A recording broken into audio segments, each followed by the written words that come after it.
Cyrus, you talked about having five young, beautiful girls. I truly don't know how you do it. Just following you on social media, it's incredible. They're all beautiful. Your No, wife I appreciate is it. lovely. What does family mean to you?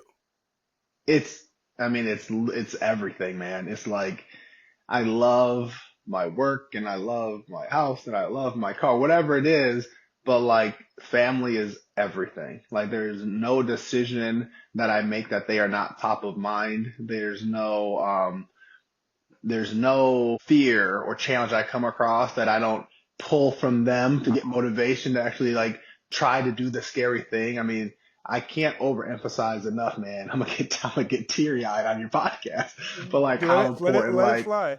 the girls, man. I call it Cyrus's sorority. We're so blessed. They're 3, 5, 7, 9, and 11, and we're in the thick of it, man. But it is like it's the greatest days of my life, and we get to live the EOS life. So I get so much time with them now compared to what I used to get with them, and it's awesome, man.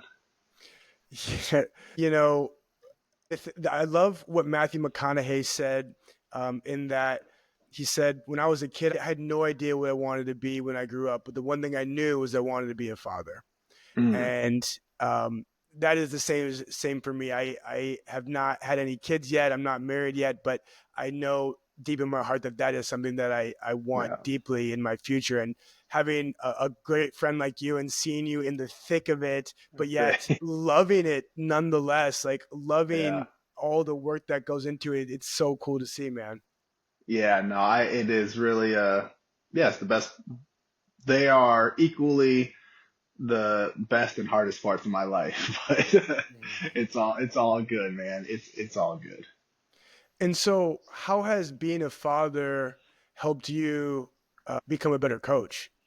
That is a Dude, wow, it's a really good question. What I realized is that you have to parent every child differently, right? Like we thought we had it figured out with our first one, and then the second one comes out and she's different. And the third one comes out, like we have five completely different personalities. And I have to have the wherewithal to parent them differently. Like my oldest daughter, she's a high fact finder for my Colby people out there. Like she's very analytical and she needs to understand things. Like this is why we do it. She needs to understand. My third one, she's in the middle. She's our Spitfire. Like she doesn't care about the data. So sometimes with her, you gotta be a little more stern. Where if I tried that approach with my oldest daughter, she'd start crying.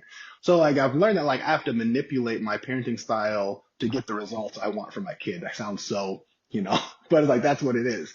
And I realized that in my coaching business, obviously, that again, some of my clients are higher, they're manufacturing companies, high fact finders. They need the data, they need the numbers, and they need to understand. And some of my clients are the middle child, where they are shooting from the hip and they just need to be like pointed in the right direction and they have all this energy. And once you point them in the right direction, you just push them and they go. So it's just really manipulating your parenting style to your kids and then kind of manipulating your coaching style to your client. That's fascinating. That's fascinating. And we talk about that, right? In our session room, in that the parenting effectiveness training.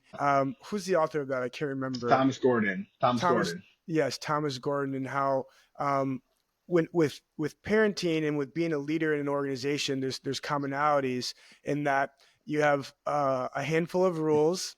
You have to repeat yourself often, and what's the third? Consistent. You gotta be consistent. Consistent. Gotta Yep. be consistent. And that's like And really when I hear that, I mean, I think that's like the messaging. Like me and my wife have to be consistent. Like I can't tell one kid something and then she tells him something else. Same thing in business.